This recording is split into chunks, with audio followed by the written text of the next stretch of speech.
If you've ever played Genshin during its first few years, and I ask you what the best limited time event was, you'd say the Golden Apple Archipelago. It had Kazuha, it had an amazing island to explore, and it had skins.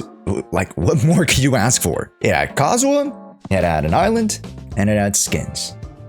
Kazuha, island, skins. Kazuha, island, and skins. Are you catching my drift, folks? Zenless Zone Zero is capturing the magic yet again and doing it with more flair, more hype, and of course more goon. Look at Belle, Yuzua, and Alice. Oh my gosh, they're so cute. Now, if you've never experienced a Hoyo summer event, now is the time because this update might be slated to be one of the greatest all time of Zenless Zone Zero. That could blow away any expectation. Let's get to the update review. So firstly, let's start with the trailer, the introduction of Spook Shack, as well as the confirmation of a main story.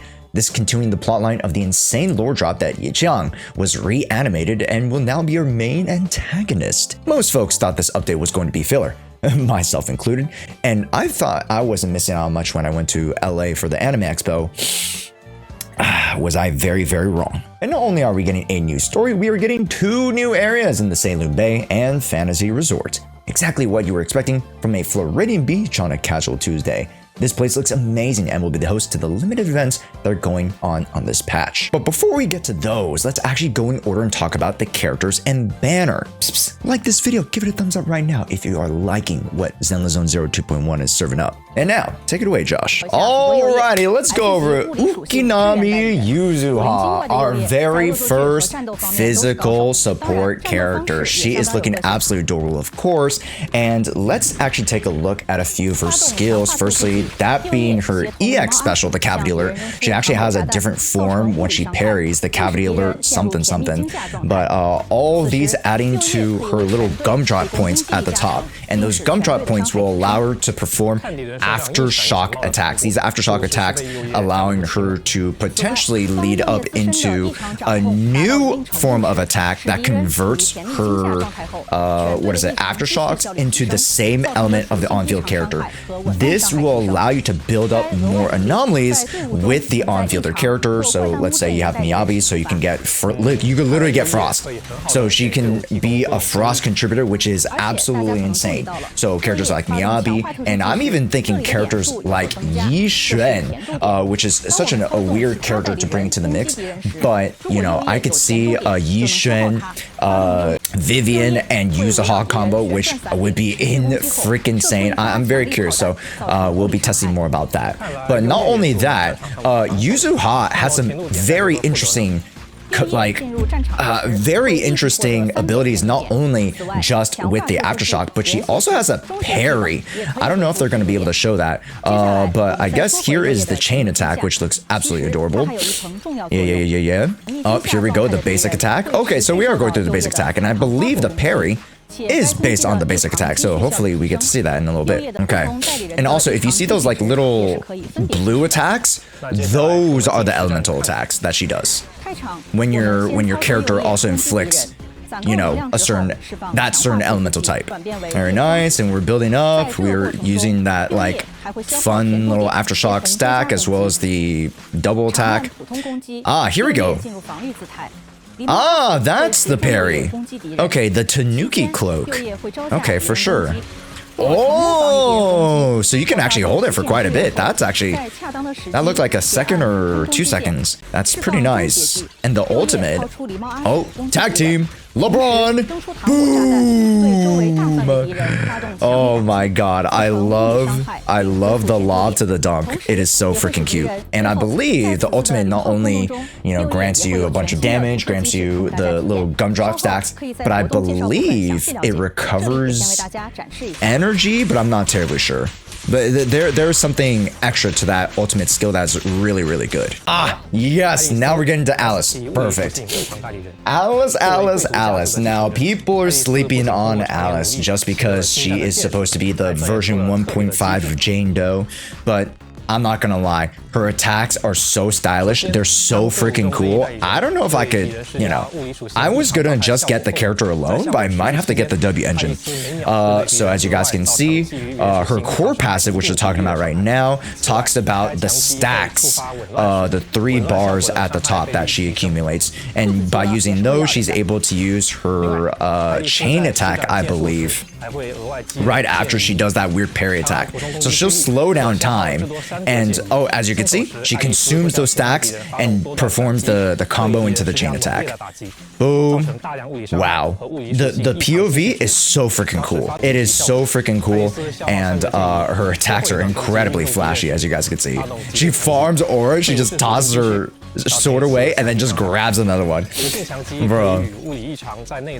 To date, she might be the greatest ZZZ aura farmer. And boom, yeah, as you guys can see, also her attacks are allowed to flow through once you activate them, so you can automatically switch to another character, making her incredibly flexible, just like Vivian. She is supposedly a quick swap DPS character, so, you know, understandably, you can keep her on the field to be able to parry, build up her stuff, but more likely than not, as an anomaly unit, you will want to be swapping between your characters to build up your anomalies, to build up to the disorders. And talking about disorders, she can actually inflict something called the Polarity Assault, which is most likely tied to that core skill, so we'll get more information on that down the road. But as you guys can see, incredibly flashy, cool POVs. She's aura farming, she slows down time, you know.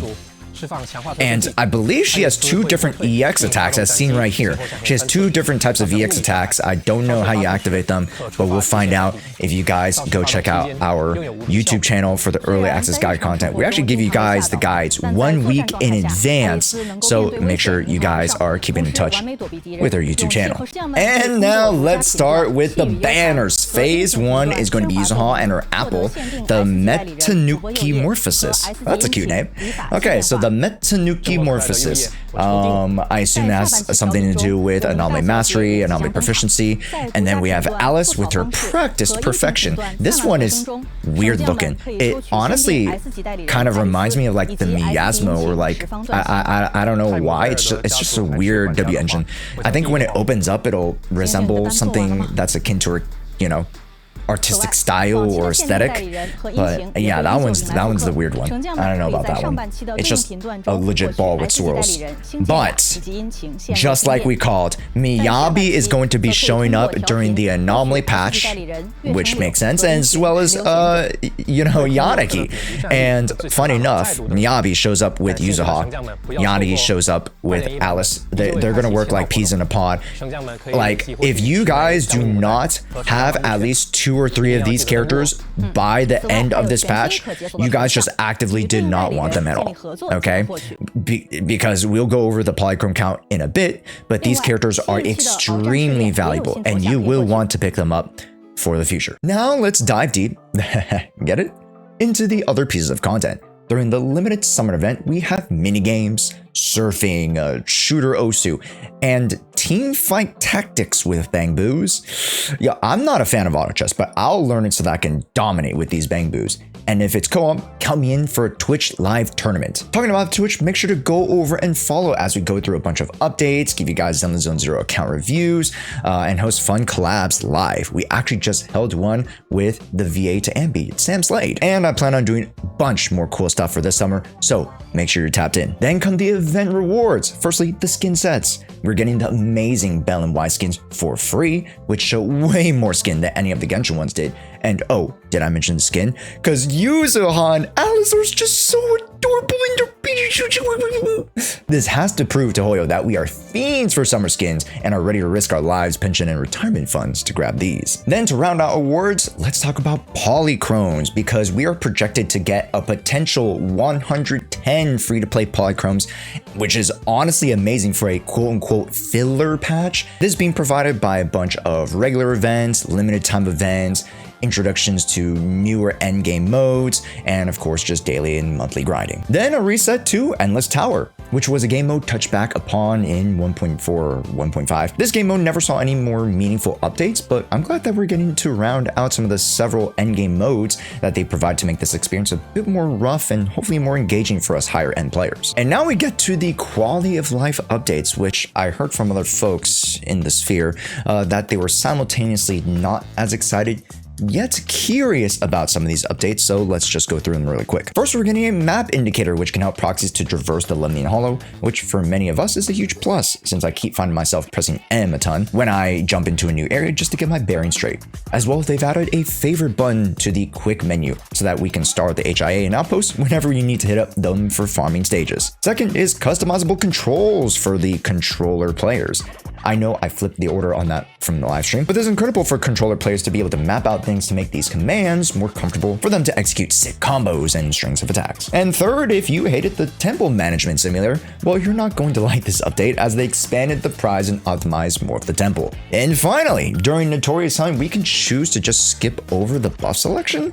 This honestly wasn't the biggest deal, but to not have to deal with the petty things like that, it makes the player experience ever so much more smoother. So thank you, devs. And lastly, a note from the devs themselves. Okay. Sure, time flies and we're almost at the end of the special program. I really don't want to go back to work. And speaking of work, does anybody remember the significance of today's date? It's the exact date to year that New Eridu opened its gates to all proxies. I'll be honest, I was following this game for over the extra, like a year and a half, almost 2 years basically, to the day, because I was so interested in Zenless Zone Zero. I heard about it during Anime Expo back in 2021, that there were inklings of this game being in development. And then 2 years ago, I actually made a YouTube video covering the announcement of Zenless Zone Zero. So me personally, I've been covering this game for quite a long time, and I'm just so grateful to, you know, all the proxies, the games, the devs, for giving me a game that I could just pour my all into, my 100% into. Man, it's been amazing. And now we take every proxy's approach and habits of the game very seriously, and we hope that everyone can have a different experience throughout the various stages of New Eridu. Oh, and we also get 1600 polychromes, which I believe should be in your mailbox. So if you guys haven't logged in yet, it should be in your mailbox right now, alongside a bunch of codes which you guys can redeem. Just check either Twitter or our Discord. We have all the codes for you. But okay, wow, the 10 free tapes of just having the updates. So that's 20 free pulls, not even during the anniversary. Right? We just had our anniversary patch, so they're giving us 20 more. That's pretty nice. And which, again, I wouldn't come to expect, but the devs are just that invested into this patch as well, as you guys can clearly see. Oh, is this just a Season 1 recap? Okay, it is. Aw, that's so cute. Ooh, Sanzi! Like you're not nice. Okay. We thought it was going to be filler, but this summer is lined up to be spectacular and a great reminder of how good Hoyoverse summer events can be. This is the Hoyoverse summer event game. And that concludes the 2.1 update. So many events, updates, skins, really damn good characters, a sick story, and more polychromes to boot. Are you ready for this update? What was your favorite part? Let me know down in the comments. And check out my Twitter page for a 5 total skin giveaway over on my Twitch and YouTube. But again, check the Twitter page for all the rules on that. It's your boy Josh. We'll see you in the next one. Thanks for watching.